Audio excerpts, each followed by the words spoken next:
তৃতীয় শ্রেণীর প্রিয় শিক্ষার্থী এসআলদার স্যার ইউটিউব চ্যানেল থেকে তোমাদের সবাইকে স্বাগতম। আজকে তোমাদের আরেকটি নতুন ভিডিও নিয়ে এসেছি পরিবেশ মডেল প্রশ্ন সিলেবাস সহ 2025 সেট নম্বর 1। হ্যাঁ, তৃতীয় শ্রেণী দ্বিতীয় পর্যায়ক্রমিক মূল্যায়নের এটা হচ্ছে সেট নম্বর 1, 30 মার্কের পূর্ণাঙ্গ মডেল প্রশ্ন এবং তার সম্পূর্ণ উত্তর বিশ্লেষণ সহ সম্পূর্ণ সমাধান দেখাবো আমি এই ভিডিওতে। কাজেই তোমরা যারা এখনও আমার এই চ্যানেলটিকে সাবস্ক্রাইব করোনি তারা এখন এই চ্যানেলটিকে সাবস্ক্রাইব করে বেল আইকনটি প্রেস করে দাও। আমি ইতিপূর্বে তোমাদের গণিত 30 মার্কের একটি পূর্ণাঙ্গ মডেল প্রশ্ন, দ্বিতীয় ইউনিট টেস্ট এবং বাংলারও 30 মার্কের একটি পূর্ণাঙ্গ মডেল প্রশ্ন দিয়েছি। তোমরা আমার ইউটিউব চ্যানেলে গিয়ে দেখে আসতে পারো। আমি প্রথমে তোমাদের সিলেবাস দেখাবো। সিলেবাস হচ্ছে দ্বিতীয় ইউনিটে তৃতীয় অধ্যায়, চতুর্থ অধ্যায় ঘরবাড়ি, তৃতীয় অধ্যায় হচ্ছে পোশাক এবং পঞ্চম অধ্যায় পরিবার, অর্থাৎ 51 পৃষ্ঠা থেকে 111 পৃষ্ঠা পর্যন্ত তোমাদের এই সিলেবাস, এবং এই সিলেবাসের আলোকে এই প্রশ্নটি তোমাদের করা। এটা মূলত একটি বিগত বছরের পরীক্ষার প্রশ্ন, 20 মার্কের ছিল। আমি আরও 10 নম্বর অ্যাড করে টোটাল তোমাদের নমুনা প্রশ্ন সব 30 মার্কের বানিয়েছি। এখানে পরিবেশ অথবা সায়েন্স যেটাই বলতে পারো পূর্ণ মার্ক 30, সময় 60 মিনিট কিন্তু তোমরা পাবে। হ্যাঁ, তাই তোমরা প্রশ্নটা প্রথমে দেখে নাও। এখানে 30 মার্কের প্রশ্ন দেওয়া আছে। 1 মার্কে তোমার টোটালি এমসিকিউ আছে 8টি প্রশ্ন, হাফ মার্ক করে। হ্যাঁ, 4 নম্বর শূন্যস্থান পূরণ, এখানে 6টি শূন্যস্থান পূরণ আছে 3 মার্ক। হ্যাঁ, আর বেমানান শব্দটি যাচাই করবা। এখানে দেখা যাচ্ছে 4টি বেমানান আছে, এখানে তোমরা হাফ মার্ক করে 2টো।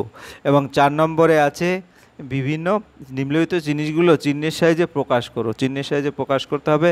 5 নম্বরে কয় স্তম্ভের সঙ্গে ক্ষয় স্তম্ভ মিলানো, আর 6 নম্বরে 1 মার্কের প্রশ্ন, 7 নম্বরে টিকা, এবং 8 নম্বরে হচ্ছে 2 মার্কের প্রশ্ন। এই হচ্ছে তোমার টোটাল যে প্রশ্ন। তার এবার আমরা সরাসরি সমাধানে চলে যাব। হ্যাঁ, তাহলে 1 নম্বরের প্রশ্ন যেটা, খেলোয়াড়দের পোশাক বলে কি? Apron, jersey, raincoat. খেলোয়াড়দের পোশাককে বলে তোমার জার্সি, অর্থাৎ এই জার্সি হবে উত্তর। হ্যাঁ, মাটির জিনিস খ নম্বর তৈরি করেন কুম্ভকার, কৃষক নাকি কর্মকার? এটা আসলে কুম্ভকার। হ্যাঁ, তারপরে গ নম্বর গভীর খাদ দেখা যায় সমভূমি, মালভূমি না পাহাড়ি অঞ্চলে? এটা আসলে পাহাড়ি অঞ্চলে। হ্যাঁ, আর পরের প্রশ্ন ঘ নম্বর ভিজে জামা কাপড় তাড়াতাড়ি শুকনো হয় কোন কালে? শীতকালে। তারপরে ক্যাশমিলান বলা হয় কাকে? সিনথেটিক উলকে ক্যাশমিলান বলা হয়, এটা হবে উত্তর। একটি লুপ্ত জীবিকা, একটি লুপ্ত জীবিকা হলো তোমার শাখা, এখানে একটা দাগ আছে আর একটা অপশন, শাখা পলা ইত্যাদি ফেরি করে, এটা হচ্ছে একটি লুপ্ত জীবিকা। এরপরে 6 নম্বরের প্রশ্ন, শীতকালে শালিক পাখি কীভাবে শরীরকে গরম করে? পালক ফুলিয়ে। তারপরে ম্যাপের উপর এর দিকটা কি থাকে? এটা বর্গীয় জ নম্বর, উত্তর দিক, অর্থাৎ উত্তর দিক। এই হচ্ছে তোমার টোটাল 1 নম্বরের যে প্রশ্ন, এবং তোমার উত্তরগুলি দেখে নিলে। এরপরে আমরা 2 নম্বরের প্রশ্নে যাব, শূন্যস্থান পূরণ। নার্সদের পোশাকের রং ড্যাশ, নার্সদের পোশাকের রং সাদা। তারপরে ড্যাশ একটি লুপ্ত জীবিকা, শাখা পলা ইত্যাদি ফেরি করা একটি লুপ্ত জীবিকা। পাখিরা শীতকালে ড্যাশ ফুলিয়ে রাখে শীত কমানোর জন্য, পালক ফুলিয়ে রাখে। পাহাড়ি অঞ্চলে ড্যাশ দিয়ে বাড়ির দেওয়াল তৈরি করা, পাহাড়ি অঞ্চলে কাঠ বাঁশ ও স্থানীয় পাথর দিয়ে বাড়ি দেওয়াল তৈরি করা। বেহারা ড্যাশ বহন করে, বেহারা পালকি বহন করে। পশ্চিমবঙ্গে পুলিশের পোশাকের রং ড্যাশ সাদা। বেমানান শব্দটির তলায় নিচে দাগ দাও, এটাও তোমার 4টি প্রশ্ন। হ্যাঁ, তাহলে বেমানান শব্দটি দেখো, কাকা, জ্যাঠা, বাবা, মামা। এর মধ্যে বেমানান হচ্ছে কি? মামা, কারণ মামা হচ্ছে মায়ের পরিবার থেকে উঠে আসা, আর কাকা জ্যাঠা এবার পিতৃতান্ত্রিক যে সম্পর্ক, অর্থাৎ মামা। উঠান, দেওয়াল, মেঝে, ছাদ। এর মধ্যে দেখো কোনটা? উঠানটা বেমানান, কারণ উঠান হচ্ছে টোটাল ঘরের আলাদা একটা অংশ, কিন্তু দেওয়াল, মেঝ, ছাদ এগুলি ঘরের এই অংশ। কাঁথা, সুতো, কম্বল, চাদর। এর মধ্যে কোনটা বেমানান? সুতো বেমানান। সুতো বেমানান কেন? কাঁথা, কম্বল, চাদরের সবগুলি শীতের সময় আমরা ব্যবহার করি শীত উপশম করার জন্য। এরপরে ঘ নম্বর গোয়াল ঘর, শোবার ঘর, রান্নাঘর, খাবার ঘর, এই সবগুলি ঘর থাকার ঘর, কিন্তু গোয়াল ঘরটা গরুর ঘর, এই গরুর ঘরটা বেমানান। ঠিক আছে। এরপরে 4 নম্বরের যে প্রশ্ন আছে তোমাদের, নিম্নলিখিত জিনিসগুলি চিহ্নের সাহায্যে প্রকাশ করো। একটি দেখা যাচ্ছে বাড়ির, বাড়ির যে চিহ্ন সেটা এরকম হচ্ছে বাড়ির চিহ্ন, অর্থাৎ ক নম্বর যে বাড়ির চিহ্নটা, এভাবে তোমরা চিহ্ন আকারে লিখে এটা বলবা বাড়ির চিহ্ন, 1 মার্ক পাবে। এরপরে বাকি যে আছে দরজা, পুকুর, সিঁড়ি, আমরা যদি একটু বড় করে পরের পৃষ্ঠায় দেখি, ঠিক আছে। তো এই দেখো, এটা ফুল বাগানের যে চিহ্ন, ফুল বাগানের চিহ্ন এরকম। আমি তোমাদের সুবিধার্থে সকল কিছুর চিহ্ন এগুলো কিন্তু তোমরা ভালো করে পড়বে। পুকুরের চিহ্ন দেখছো, এই যে এটা হচ্ছে পুকুরের চিহ্ন। দরজার চিহ্ন, দরজার চিহ্ন এরকম। সিঁড়ির চিহ্ন, সিঁড়ির চিহ্ন এরকম। বারান্দার চিহ্ন, শোবার ঘরের চিহ্ন, রান্নাঘরের চিহ্ন, খাবার ঘরের চিহ্ন, বাথরুমের চিহ্ন। এবারে এরা হচ্ছে বাথরুমের চিহ্ন। আর এই টোটাল একটা বাড়ি, এবং ম্যাপের উপরের দিকে উত্তর দিক বলে, নিচের দিকে দক্ষিণ দিক বলে, এবং ডান দিকে পূর্ব দিক, এবং বাম দিকে পশ্চিম দিক, ঠিক আছে। এই হচ্ছে তোমাদের এক্সেপশন কিছু। প্রশ্নটা আবার দেখো, এখানে কিন্তু আমি সকল চিহ্ন দিয়ে দিয়েছি। তোমার চেয়েছে শুধু পুকুর, দরজা এবং সিঁড়ি। তাহলে পুকুর, দরজা, এই যে পুকুর, দরজা, সিঁড়ি, এই তিনটার চিহ্নটা আমি সবগুলোই দিয়ে দিয়েছি। যাই হোক, এরপর আমরা চলে যাব পরের প্রশ্নে। কয় স্তম্ভের সঙ্গে খ স্তম্ভ মিল করো। যেমন ঘাস, ঘাসের সাথে কি মিল? ঘাসের সাথে মাদুর মিল, অর্থাৎ ঘাস দিয়ে মাদুর তৈরি করা হয়। তারপর জীবিকা, জীবিকার সাথে কার মিল? ব্যবসা, ব্যবসা একটা জীবিকা, কেউ ব্যবসা করে জীবন ধারণ করে। এরপর সুকুমার রায়, সুকুমার কি লিখেছে? আবোল তাবোল, আবোল তাবোল, ঠিক আছে।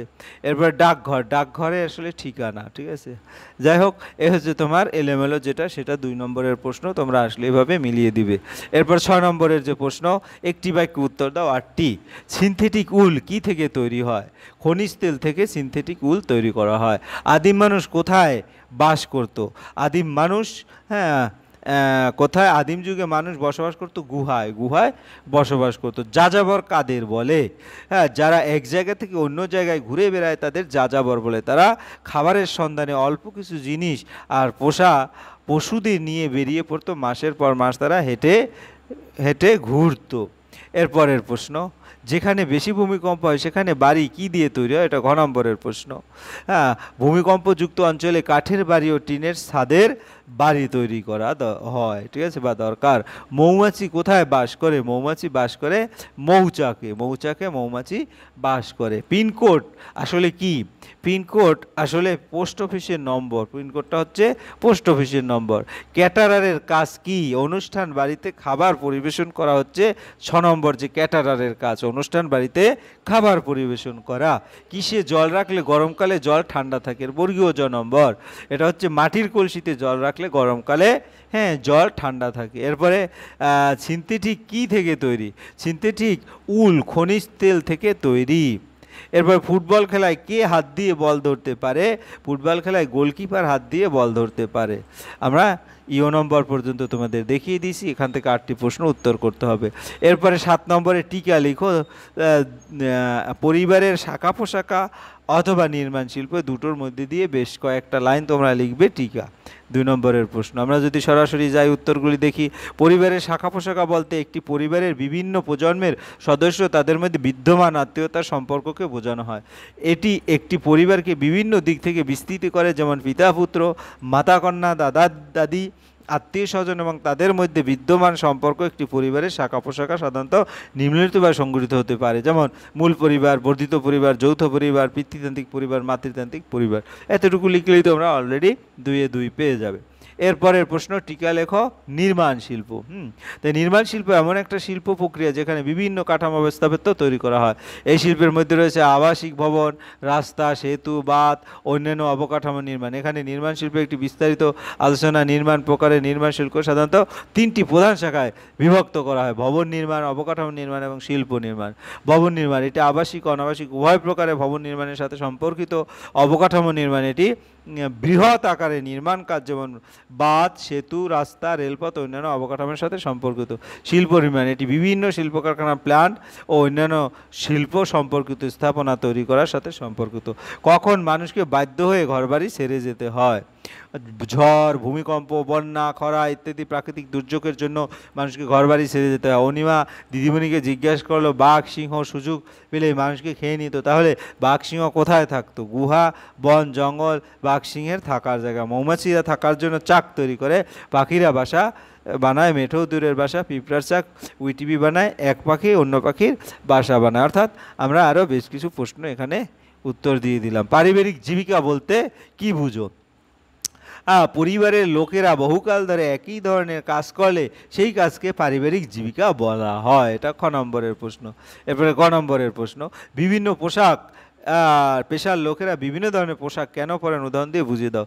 যাতে নির্দিষ্ট পেশায় নিযুক্ত মানুষকে সঠিকভাবে চেনা যায় তাই বিভিন্ন পেশার লোকেরা বিভিন্ন পোশাক পরেন। যেমন ঢোলা পোশাক দেখে বা অ্যাপ্রন দেখে ডাক্তারকে চেনা যায়, তেমনি সাদা বা খাকি পোশাক দেখে পুলিশকে চেনা যায়, ফলে কাউকে দিয়ে কাজ করানোর ক্ষেত্রে সুবিধা হয়। এরপরে ঘ নম্বরের প্রশ্ন, ভূমিকম্প প্রবণ এলাকায় বাড়িতে কাঠ ও টিন ব্যবহার করা হয় কেন? ভূমিকম্প হলে বাড়ি ভেঙে পড়তে পারে আর বাড়ির ওই কাঠ ও টিন আবার ব্যবহার করে নতুন বাড়ি তৈরি করা যাবে। দার্জিলিং পার্বত্য অঞ্চলে এসব দেখা যায়। ধস কাকে বলে? খাড়া পাহাড় থেকে বৃষ্টির ফলে ভেজা মাটির চাঙর খসে পড়াকে ধস বলে। মাটি, বরফ ও পাথর ইত্যাদি বড় বড় চাঙর উপর থেকে খুব বেগে নিচে পড়াই হলো ধস। কয়লা খনি থেকে কয়লা তুলে নেওয়ায় সেখানে খাদ সৃষ্টি হয়, ওই খাদ বালি দিয়ে ভালো করে বুঝিয়ে না দিলে ধস তৈরি হয়। এ হচ্ছে তাহলে তোমাদের টোটাল যে প্রশ্ন, একটা 30 মার্কের সেকেন্ড ইউনিট টেস্টের পূর্ণাঙ্গ প্রশ্নের সমাধান। পরিশেষে তোমাদের আবার স্মরণ করিয়ে দেব, তোমরা যারা এখনও আমার চ্যানেলটিকে সাবস্ক্রাইব না করে ভিডিওগুলি দেখছো, প্লিজ প্লিজ প্লিজ চ্যানেলটিকে সাবস্ক্রাইব করে বেল আইকনটি প্রেস করে রাখো। কারণ তোমরা যদি চ্যানেলটিকে সাবস্ক্রাইব করে দেখো, যেমন আমার ভিডিওগুলি দেখতে পারবে, তেমনি আমিও উদ্বুদ্ধ হব যে না, তোমরা আমার চ্যানেলটিকে সাবস্ক্রাইব করেছো। যাই হোক, আজ এই পর্যন্ত। ভিডিওটি দেখার জন্য অসংখ্য ধন্যবাদ। ভিডিওটি ভালো লাগলে লাইক, কমেন্ট, শেয়ার করতে ভুলবে না। আজ সবাই